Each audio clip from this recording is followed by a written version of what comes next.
En 2023, non. Ce déficit n'était pas à cette hauteur. Oui, mais il y a qu'une année. Des informations, c'est-à-dire qu'il y a un décalage entre les informations qu'on lui a données. C'était pour vérifier si le document qu'on lui avait donné, qui était contenu dans les lois de finances et les lois de règlement, était bien conforme à ce qu'ils avaient dit. Ça, c'est le premier point. Aujourd'hui, c'est différent. Ça dit que cet exercice va au-delà des lois de finances. On laisse Abdou terminer, Kajali. Merci. Là où il faut avoir, je crois, de la retenue, c'est qu'il faut faire très attention parce que on est en train de faire le bilan par rapport à ce rapport de 2019 à 2024. Ce régime, en 10 mois, a creusé le déficit qui était de 840 milliards à 1600 milliards.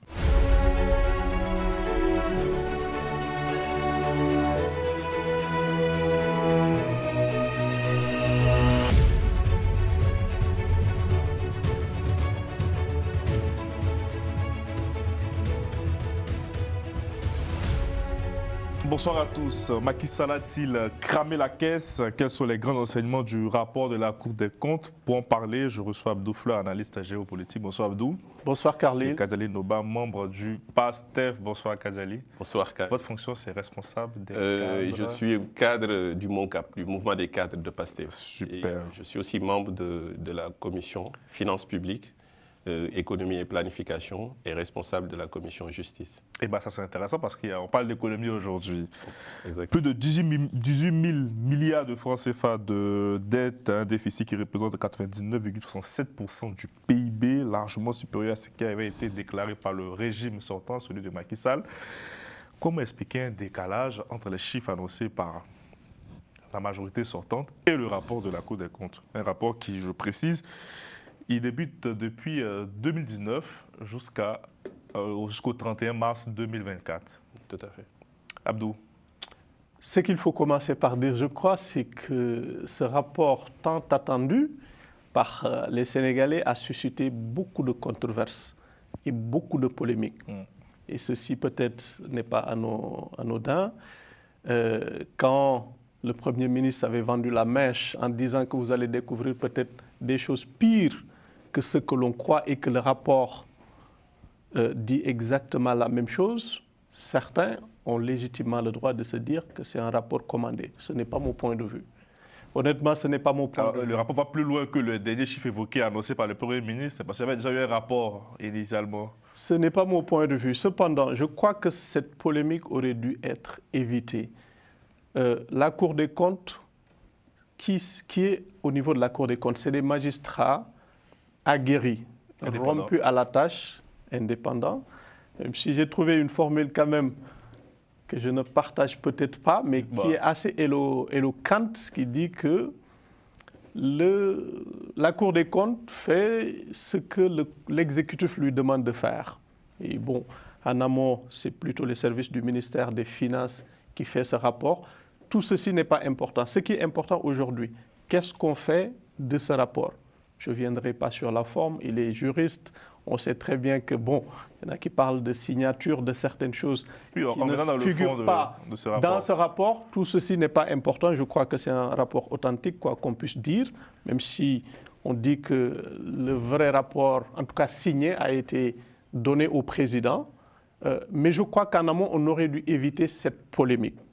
Ce rapport est sorti. Qu'est-ce qu'il faut faire de ce rapport? Je crois que c'est la question que l'exécutif doit se poser. Pourquoi l'exécutif s'accroche tant à ce débat depuis la sortie du rapport?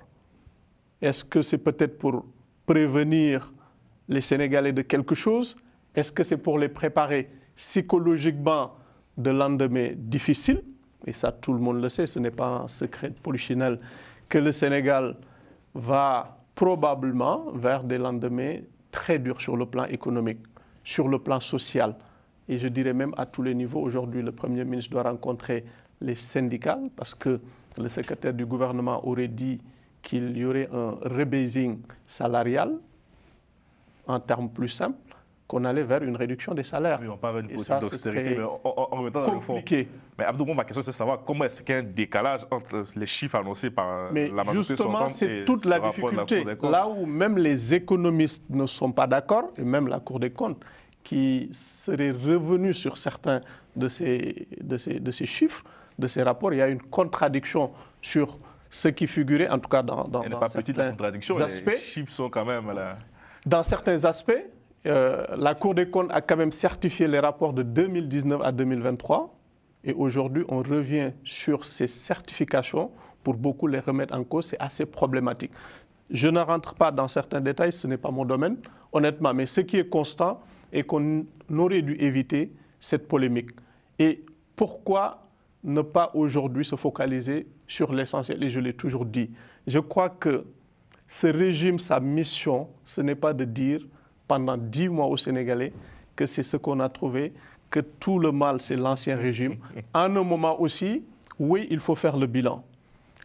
La justice doit faire son travail. Mais ce qu'on attend aujourd'hui de l'exécutif, ce n'est pas peut-être de trouver des solutions, d'avoir des réponses à tout, mais au moins dans cette situation difficile, en crise pour l'exécutif, d'être un minimum créatif, d'essayer de trouver des solutions, surtout pour quand même un régime qui avait écrit un livre solutions où il fallait tout simplement ouvrir et trouver des solutions.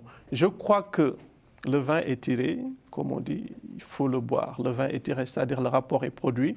La justice doit faire son travail, l'exécutif doit faire son travail, faire face aux préoccupations légitimes des Sénégalais, mais pas rester éternellement sur ce que le régime a fait ou n'a pas fait. Kadiaye.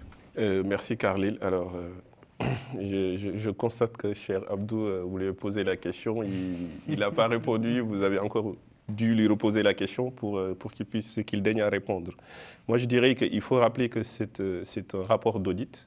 Donc, quand on parle de rapport d'audit, les mots ont un sens. C'est de l'audit, en fait, d'une gestion à partir de 2019, janvier 2019 au 31 décembre 31 mars 2024. Donc, le dernier mandat de Macky Sall, on va dire.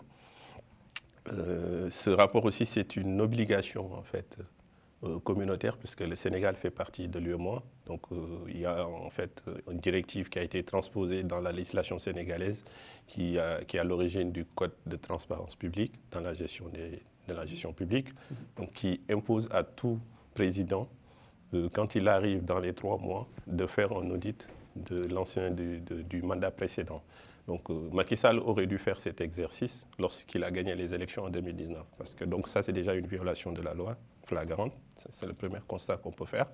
Ensuite, le deuxième constat, c'est que le Premier ministre, effectivement, pour que la Cour des comptes puisse auditer, pour que la Cour des comptes puisse produire ce rapport, il faut d'abord que l'inspection en fait, générale des finances, l'inspection générale, fasse un audit qui est commandité par le gouvernement, donc, puisque ça dépend de l'exécutif. Et une fois qu'ils ont produit le rapport, c'est sur cette base-là que le Premier ministre, au mois de septembre, le 26, si je ne me trompe pas, avait annoncé des chiffres pour dire que ce que l'ancien régime nous avait dit, c'était vraiment pas des chiffres, il y avait un maquillage des chiffres, c'est ce qu'il avait dit. Donc ça a suscité beaucoup de polémiques, ça se comprend, puisque c'est un acteur politique au-delà du fait que c'est lui le chef de l'exécutif. Donc cette polémique de la part des hommes politiques, je le comprenais. Mais aujourd'hui, une fois que le rapport de la Cour des comptes qui est sorti, qui vient auditer une gestion, et parce que je précise sur la gestion et pas des personnes, parce que c'est important, parce que certains vont dire que oui, il n'y a pas eu de principe de contradictoire. Ils n'ont pas interrogé certaines personnes, par exemple les gens qui occupaient ces fonctions-là. Mais je rappelle juste que la Cour des comptes s'adresse à des institutions. Donc ces institutions ont fourni une documentation sur la base de laquelle la Cour des comptes a travaillé. Alors, l'audit, comme dans une entreprise, hein, l'audit, c'est quoi? C'est de regarder, de faire des constatations et de vérifier si ces constatations sont avérées ou pas, sur la base de documentation et de la collecte d'informations. Abdoul disait tout à l'heure que la Cour des comptes se dédie. Moi, je m'étonne quand même. Soit il ne connaît pas les fonctions de la Cour des comptes, et donc là, je n'ai rien à dire. Mais s'il connaît la fonction de la Cour des comptes, il ne peut pas dire que la Cour des comptes se dédie. Parce que cet exercice est quand même très particulier. C'est la première fois qu'on le fait au Sénégal. La Cour des comptes, pour affirmer, pour donner raison au gouvernement ou lui dire non, vous vous êtes trompé sur la base de rapports que vous avez fournis, a dû s'adresser à pas mal d'institutions, notamment les banques, par exemple, sur tout ce qui concerne la dette bancaire.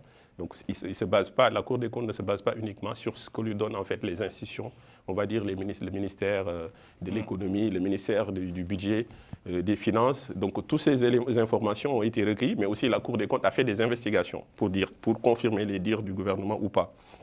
Et ce qui ressort, pour répondre à votre question précisément, ce qui ressort en fait de ce rapport, moi je dirais qu'on se pose énormément de questions sur la fiabilité des informations qui ont été fournies par l'ancien régime, la traçabilité des informations dans la gestion des affaires publiques.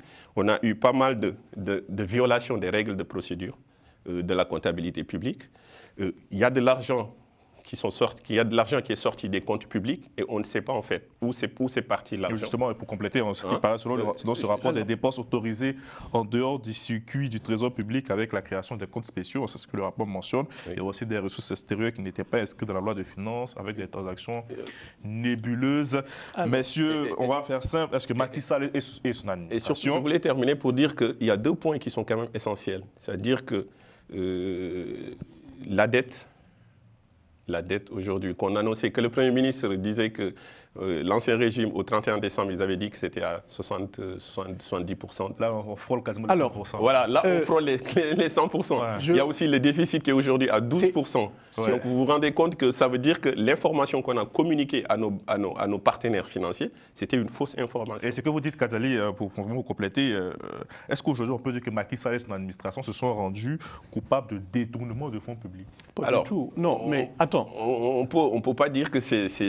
Alors, je prendrai les précautions d'usage. Les propos du rapport... Non, mais alors, il faut prendre les précautions d'usage. Le rapport... Je termine juste, je dis qu'on prend les précautions d'usage sur ce point-là. Le ministre de la Justice est sorti pour dire, effectivement, il y a des faits qui sont susceptibles de recevoir une qualification de faute de gestion et d'autres faits qui pourraient être qualifiés pénalement et sanctionnés sur le plan, en fait, sur la base du code pénal. Donc, ce qu'on peut dire aujourd'hui, c'est que c'est à la justice maintenant de prendre le relais. Le temps de la justice n'est pas le temps, en fait, du politique. Et donc, sur ce plan-là, moi, je dirais, bon, on va attendre. Moi, j'ai du mal à comprendre toute cette polémique autour de ce rapport. La Cour des comptes, quand je reviens sur ce qu'elle a dit, la Cour des comptes, effectivement, la Cour des comptes a certifié tous les chiffres, tous les comptes de 2019 à 2023. Si elle revient aujourd'hui sur ces chiffres, comment on peut l'appeler? Elle ne revient pas sur ces chiffres. Deuxième chose. Non, elle ne revient pas sur en 2023, ce déficit n'était pas à cette hauteur. Oui, mais il y a qu'une année. Des informations, c'est-à-dire qu'il y a un décalage entre les informations qu'on lui a données. C'était pour vérifier si le document qu'on lui avait donné, qui était contenu dans les lois de finances et les lois de règlement, était bien conforme à ce qu'ils avaient dit. Ça, c'est le premier point. Aujourd'hui, c'est différent. Ça dit que cet exercice va au-delà des lois de finances. On laisse Abdou terminer, Kadzali. Merci. Là où il faut avoir, je crois, de la retenue, c'est qu'il faut faire très attention parce qu'on est en train de faire le bilan par rapport à ce rapport de 2019 à 2024. Ce régime, en 10 mois, a creusé le déficit qui était de 840 milliards à 1600 milliards. Mais Abdou... Ce régime... Non, mais je dis, c'est là où il faut faire attention. C'est-à-dire, ce qui est important... Sur le rapport... Ce qui est important, je l'ai dit, toute personne qui gère l'animal le plus petit doit rendre des comptes, surtout quand on a des responsabilités étatiques, gouvernementales. À ce niveau, il n'y a aucun souci. Mais ce que je veux dire, le rapport est fait, il y a la justice, on doit laisser la justice faire son travail et ne pas rester encore et encore sur ces polémiques. Justement, mais il y a aussi une réponse politique. Comment expliquer que le déficit frôle quasiment 100% du PIB? Il faut le demander à ceux qui sont actuellement au cœur de ce pouvoir. Al-Amin Lo, qui est secrétaire du gouvernement.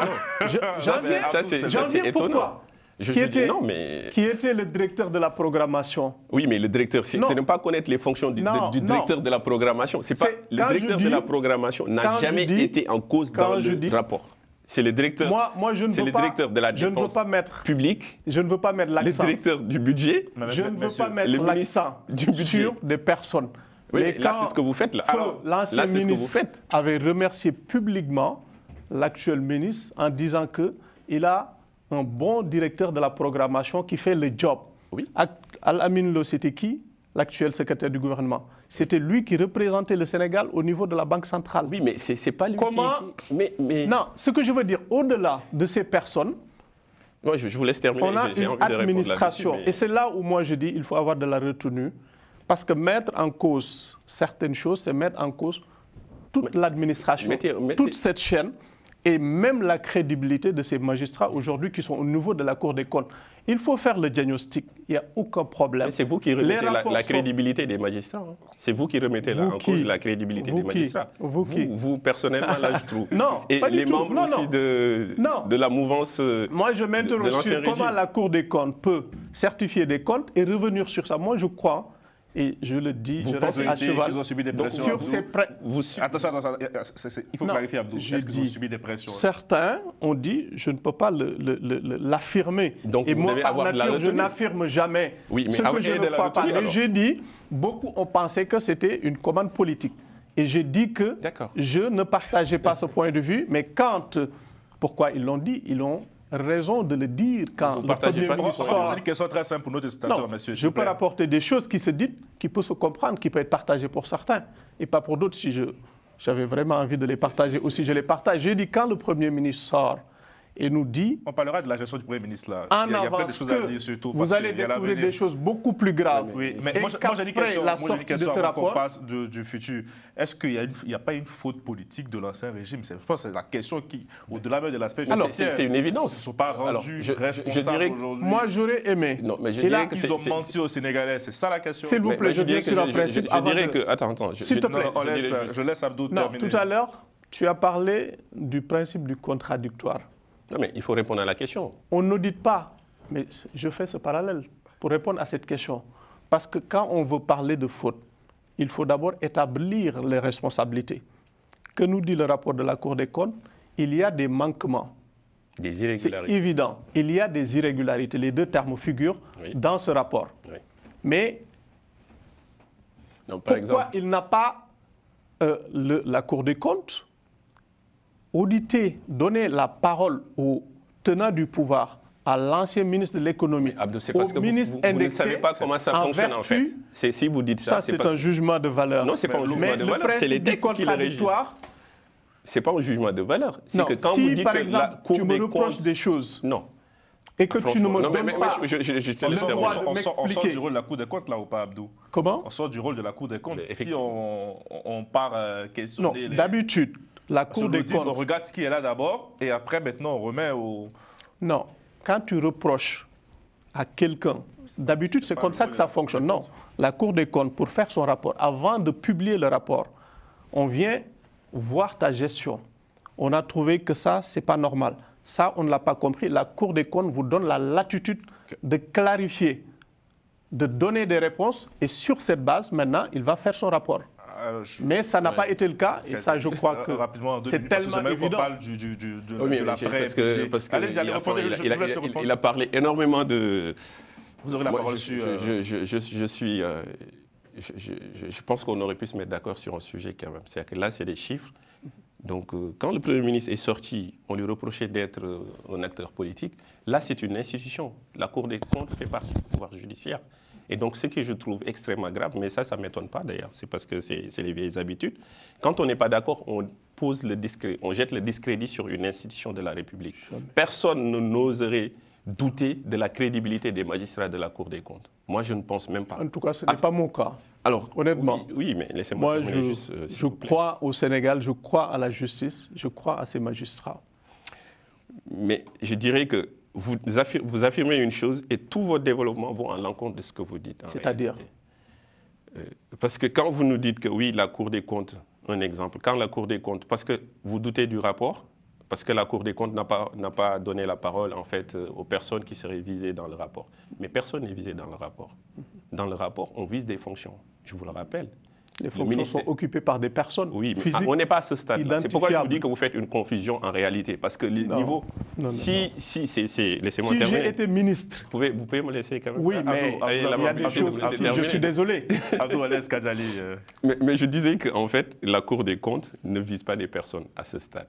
À ce stade, on audite une gestion. C'est pourquoi c'est très important. Les mots ont un sens.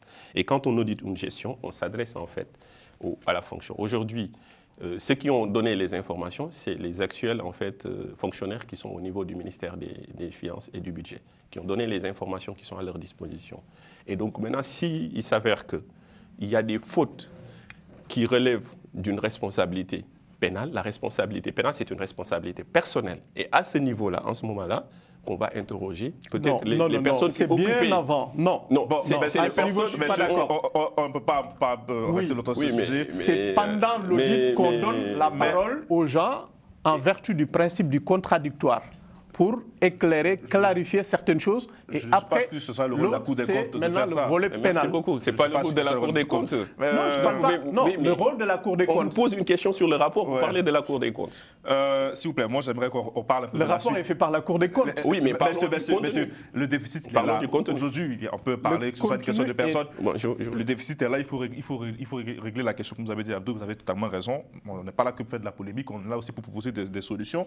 Le 27 mars 2024, le Premier ministre disait qu'il promettait un déficit de 3% dans un horizon maximum de 3 ans.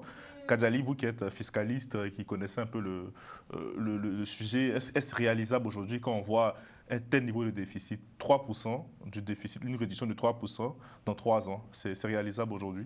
Ça, c'est avant la sortie du rapport. Donc j'attends encore les prochaines sorties, en fait. Mais c'est plus possible aujourd'hui, il faut être réaliste. Mais je pense que la prudence est de rigueur.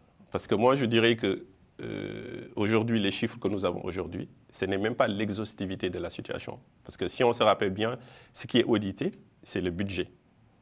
Mais on n'a pas encore audité tout ce qui relève de la commande publique et les sociétés parapubliques aujourd'hui. Et encore dans le rapport, même quand on parlait du rapport, il y a des chiffres qui ne sont pas communiqués. Donc on ne connaît pas encore l'ampleur en fait, de la situation. Donc aujourd'hui, ce serait prématuré de vouloir dire qu'on va ramener le budget d'ici 3 ans.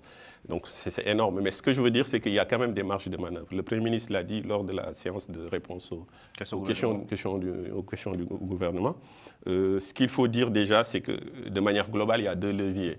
Il y a les dépenses et les recettes. Donc sur les dépenses, il a bien annoncé, ils vont faire un effort de regarder déjà une réorganisation de l'administration. Est-ce qu'on rentre dans une politique d'austérité aujourd'hui? Non, ce n'est pas une politique d'austérité, mais je dirais juste... Ça y ressemble. Si vous pouvez me laisser terminer. Non, je vous pose des questions. Ça y ressemble. Donc, ce que je veux dire, c'est que sur cette partie-là, il y a plusieurs choses. Il y a une réforme, en fait, de ce qu'on appelle le millefeuille de l'administration, dégraisser un peu le mammouth pour dire que réduire les agences, ça va permettre de dégager déjà, en fait, de réduire les dépenses de fonctionnement des agences. Ça, c'est une première. Baisse des salaires.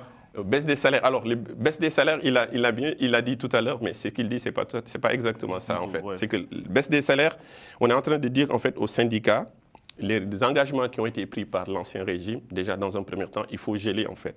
Ces engagements, il faut geler en fait les revendications parce qu'on ne peut pas c'est le secrétaire du gouvernement qui l'a dit, je suis désolé. Laissez-moi finir. Il a parlé de baisse du salaire. Non, c'est pas exact ce qu'il dit. Mais c'est toujours dans le même, c'est le même sujet en réalité. C'est-à-dire que sur les engagements auprès des syndicats qui ont des revendications d'augmentation de leurs primes, tout ça. Donc il faut déjà geler cela.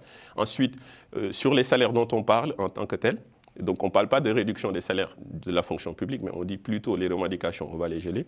Ensuite, les fonctions nominatives, les personnes qui ont été nommées, par exemple, par l'actuel régime, qui ont des salaires assez élevés, parce que dans la fonction, au niveau des Sénégalais, on ne peut pas réduire déjà le salaire des Sénégalais dans le privé, le sujet n'est pas là, on parle de la fonction publique. Justement. Et dans la fonction publique, ceux qui sont en place, on ne parle pas de toute la fonction publique, on parle de certaines personnes qui sont dans la fonction publique, qui ont des rémunérations assez élevées. Donc ces personnes-là qui ont des fonctions nominatives, effectivement, on va leur demander de faire un effort. Parce que là, pour pouvoir appliquer des mesures à la population, il faut commencer déjà par se l'appliquer soi-même.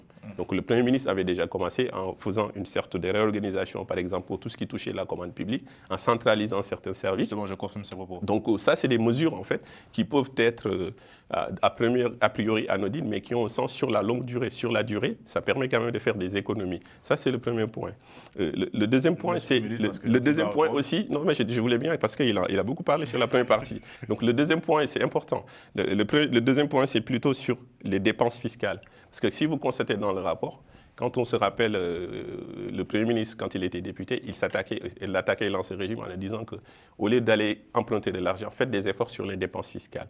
Et qu'on se rend compte qu'à partir de 2019, les dépenses fiscales ne sont plus, les chiffres sur les dépenses fiscales ne sont plus communiqués. Parce que c'était un point qu'on touchait du doigt. Et aujourd'hui, sur ce point-là, des dépenses fiscales, parce que sur une année, ça peut atteindre même jusqu'à 900 milliards. Donc sur les dépenses fiscales, il faut évaluer et regarder les entreprises qui bénéficient d'exonérations. Est-ce que ces exonérations, par exemple, les entreprises respectent leurs engagements? Est-ce que ces exonérations sont justifiées? Ça, c'est un sujet sur lequel on peut travailler pour dégager de la marge. Parce que si il y a certaines exonérations qui ne sont plus justifiées, donc on va permettre en fait de taxer ces entreprises. Donc ça permettra de dégager encore des marges de manœuvre sur ce plan-là. Sur le plan des recettes, j'irai très vite. Sur le plan des recettes, aujourd'hui, le Sénégal, en fait, n'est pas... Le taux de pression fiscale est à peu près de 18%. Avec la loi de finances pour 2025. Donc l'objectif, c'est finalement d'encourager les Sénégalais, en tout cas de mettre en place des politiques pour qu'on puisse aller dans ce sens-là de fiscalisation de ce qu'on appelle, nous, notre secteur informel, qui concentre l'essentiel de l'économie, où tout le monde doit contribuer. C'est de la responsabilité. En fait de ce gouvernement, effectivement, d'aller dans ce sens-là. Mais le gouvernement, pourquoi les Africains n'aiment pas, ça c'est pas un problème d'ailleurs qui est propre au Sénégal, pourquoi les Africains n'aiment pas payer les impôts? Parce qu'ils disent que leur gouvernement détourne l'argent, n'utilise pas l'argent là où il faut. Et donc là, l'actuel gouvernement est en train de faire des efforts, de l'envoyer un message très clair pour demander aux Sénégalais de contribuer à l'effort, parce que c'est une situation inédite pour les finances publiques du Sénégal. On n'a jamais connu cette situation-là. Et je pense que c'est le message à envoyer pour dire qu'aujourd'hui, on a besoin de l'effort de tout le monde, aussi bien des Sénégalais qui sont dans le secteur économique au Sénégal que des Sénégalais de la diaspora, de pouvoir contribuer d'un point de vue fiscal à l'effort financier. Abdou, l'effort de tout le monde, la pédagogie par l'action. Je suis désolé, je ne suis pas de nature à couper les gens, Kadiali, mais quand on émet des jugements de valeur, on est obligé de répondre. Et voilà. Ceci étant dit, les efforts doivent commencer d'abord par le gouvernement. Et c'est dommage quand on voit le train de vie de l'État qui aurait dû être réduit.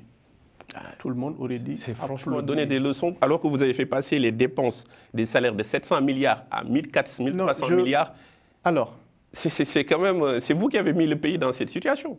Donc je veux bien que vous me donnez des explications. Il y a tellement de choses à dire. Je vous ai pas parlé, il faut rendre l'antenne. Expliquez-nous pourquoi vous n'avez pas passé la masse salariale de 700 milliards à 1300 milliards. Kadiali, mais expliquez-nous. Si on continue sur ce rythme, sur ce tempo, en 10 mois, on a creusé le déficit à hauteur de 1600 milliards, alors qu'il était à 840 milliards.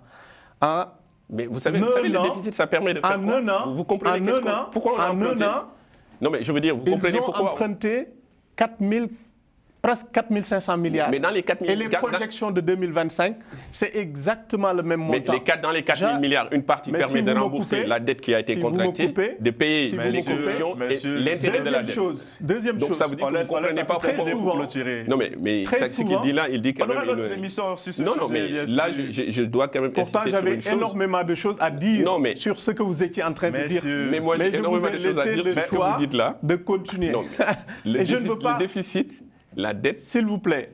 Kadiali, on laisse Abdou terminer parce que... Une minute pour conclure. Abdou. Et c'est dommage. C'est passionnant, je comprends. Pourtant, j'avais énormément de choses à dire sur ce que vous étiez en train de dire, mais je n'aime pas trop couper les gens. Et je vous ai coupé une fois, vous m'avez demandé de vous laisser continuer.